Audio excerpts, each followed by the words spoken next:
What if embodying your healthiest self could spark the change you've been desperately wishing for in your partner? What if the secret to a deeper connection, more intimacy, shared wellness wasn't about convincing them, but showing them through your own transformation? Welcome back, beautiful ladies. I'm Erin, a health empowerment strategist and holistic chef, and let's get right into it. I used to think that if my boyfriend adopted a plant-based vegan lifestyle like the one I follow, that all of our problems would go away and it would bring us profoundly closer.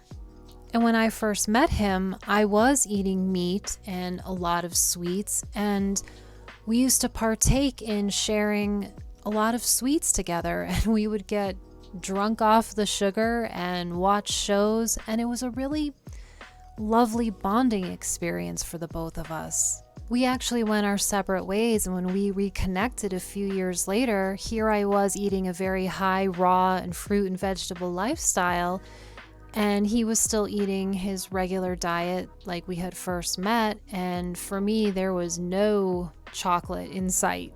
And admittedly, deep down I was sad.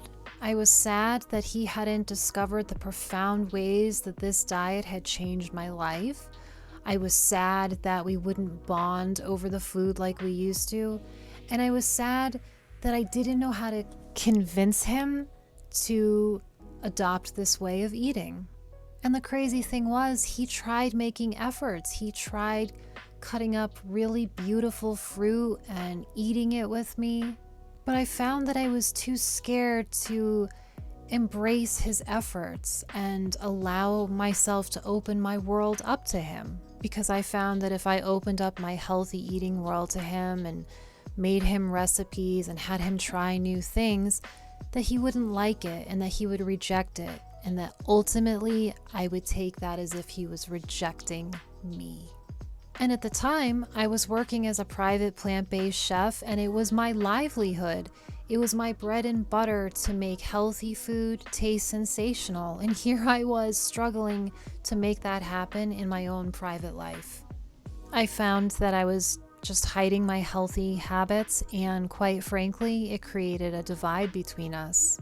Typically, it's the woman who wants to make a healthy change in the relationship first, and sometimes it can feel like pulling teeth trying to get their partner to change.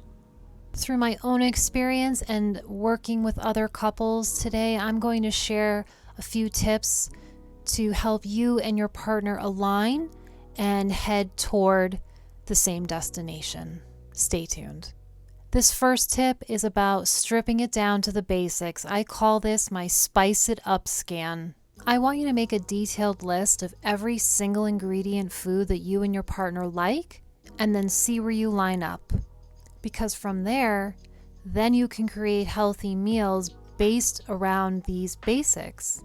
For example, my boyfriend and I love black beans, bananas, spinach, apples, grapes, berries, broccoli, potatoes, sweet potatoes, and so much more. And when I see this laid out, then I can food prep for both of us and put things in glass containers. Therefore, it will be easier for him to reach for a healthy snack because he can eat it on his own. He can see it right when he opens up the refrigerator. And now we have building blocks to create meals.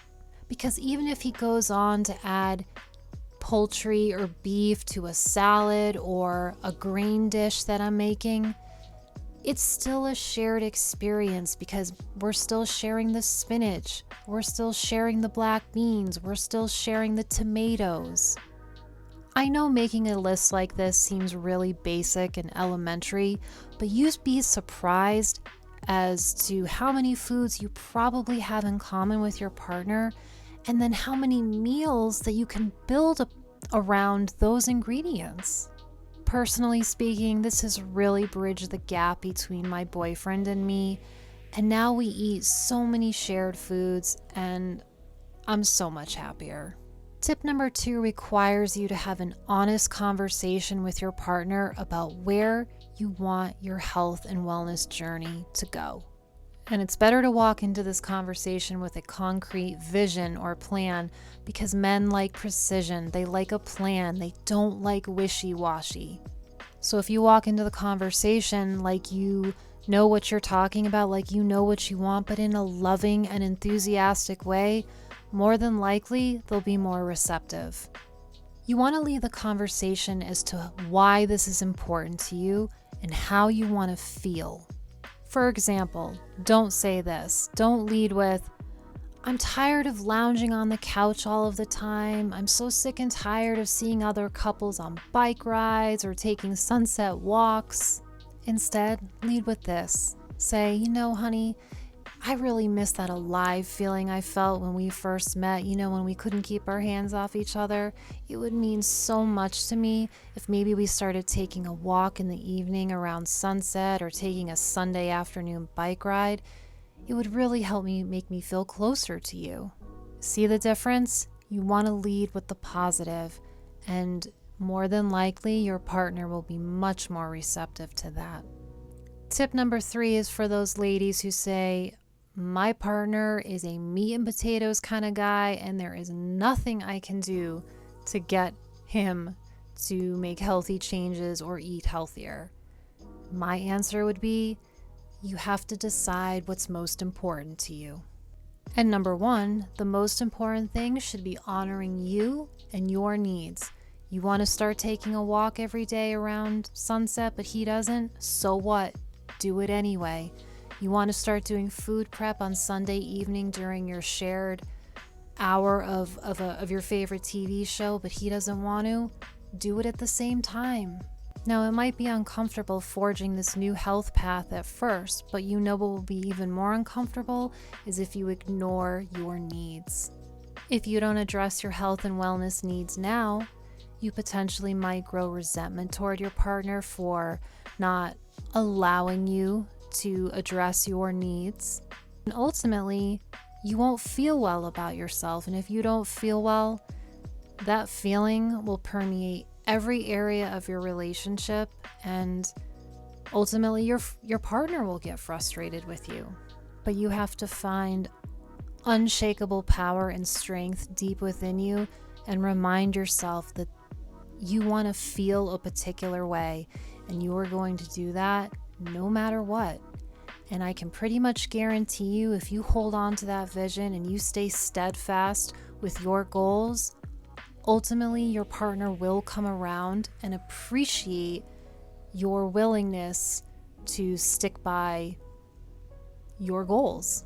Because invariably at some point your partner will see just how devoted you are to your own health and well-being, and they'll want a piece of that. People change not by coercion, but by example, and you have to be strong enough to maybe go through some muddy waters at first, but know that you're probably going to come out even better on the other side, you and your partner. So what can we take away from this video? Well, in an ideal world, you and your partner want to embark on the same exact health and wellness journey. You want to do it at the same time, and you want to use the same modalities to get to your destination. But typically, it doesn't work like that. Usually, it's one of you that spearheads it, and you're kind of yanking the other person along. And that's okay, because this is your opportunity to hold true to what's important to you and show your partner just how strong you can be, and how not only do you want to better yourself for yourself, but you want to better yourself for your partner. And it might take a little while for them to come on board, but more than likely, give it time, stay strong, they will come on board. And if they don't, like I said, remind yourself what's most important to you. Thanks so much for tuning in. I'm so happy you joined me today, and I'll see you in the next video.